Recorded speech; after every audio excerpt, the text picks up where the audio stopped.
Bridgeport, Michigan, Krause Saloon as a Shadowbox book. The building is no longer there. It held many special memories for me, and I'm sure it does, or did, for many people. Built in about 1890, it stood on the corner of the Dixie Highway and State Street. I hope this program will perhaps jar some memories of a time so priceless and rare that would be the late Victorian era. I believe the Krause Saloon building was constructed, as I said, in 1890, or so I've been told, and it housed the saloon on the first floor, and oddly, upstairs was the circuit court. It just seems as an unusual combination in a building.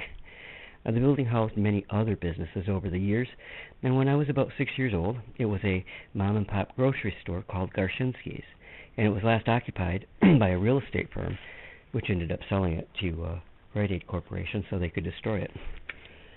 I became most familiar with the building in 1969 when it was owned by a wonderful lady named Bertie Thomas. She also had a large house behind the building and off to the south.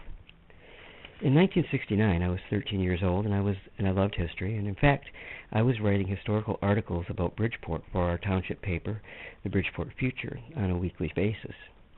Like many teens, I was trying to line up jobs, cutting grass and doing other odd jobs, and with my love of history, I wanted to look upstairs in that old Krause Saloon building, as that upstairs had only been used as storage once the circuit court moved out.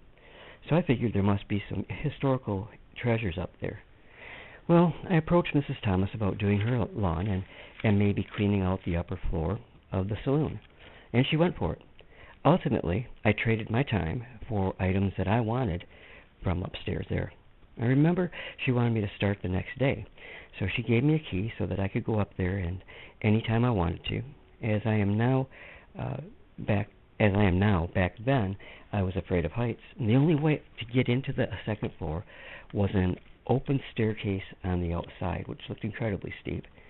So I garnered all of my courage and went up those rickety old wooden steps, unlocked the door, and entered the musty room, which in a way felt very much like stepping back in time. It was divided into 3 rooms. The front and smallest room was where court was held, and it had wooden chairs set up in 4 rows, just as they must have been when the last trial was held there.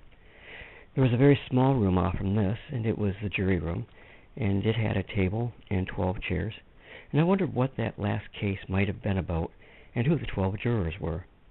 The third room was large and filled with all sorts of antique goodies from the past, and felt like I was in heaven. I made a proposal to Mrs. Thomas that I was surprised that she agreed upon. In payment for my work, she let me pick out items I wanted from upstairs, and that would be my pay. I remember going back up there and arranging a grouping of items I really wanted. There were 2 large portraits in lovely gold gilded frames, and I remember a device that resembled something that you would use for putting corks in bottles, but was actually used to emboss the official seal of the Maccabees, a fraternal organization. Oddly, these are the only items I can remember, but I know there were a whole lot more. And particularly strange feeling as I looked out the front windows. Everything had changed so since this room was last used for court. Across the road there had been a large 2-story red brick hotel, the Bridgeport Center House. In 1969 there was a dinky little bar there, and then on another corner was the waiting room for the Interurban Electric Railway that was operated by Mr. and Mrs. Julius Neverly. In 1969, as today, there was a gas station there. And then, on the third corner, was a hardware store, which in 1969 was a dry cleaner's. The old Krause Saloon building represented an amazing amount of local history, and for me, it was the personification of the mid-1890s. I moved from Bridgeport in 1971, going to Oscoda with my dad and mom, and when I heard the building had been torn down to make room for yet another Rite Aid drugstore, I felt very sad. A portion of my past was gone forever, but I will always remember that old red brick building with incredible fondness, and the same for Mrs. Thomas. The images I've been showing you are from a Shadowbox book that I created. I drew, painted, and cut out the building. The children in the scene are original pieces cut out of a 1900 children's book. And sometimes I'll take this Shadowbox book off the shelf and remember all the very fun times I had spent in there. Well, I hope you've enjoyed this program, and we'll take a moment to subscribe so you'll never miss another great program from the Dennis Morrison channel. Hey, thanks for stopping by, and God bless.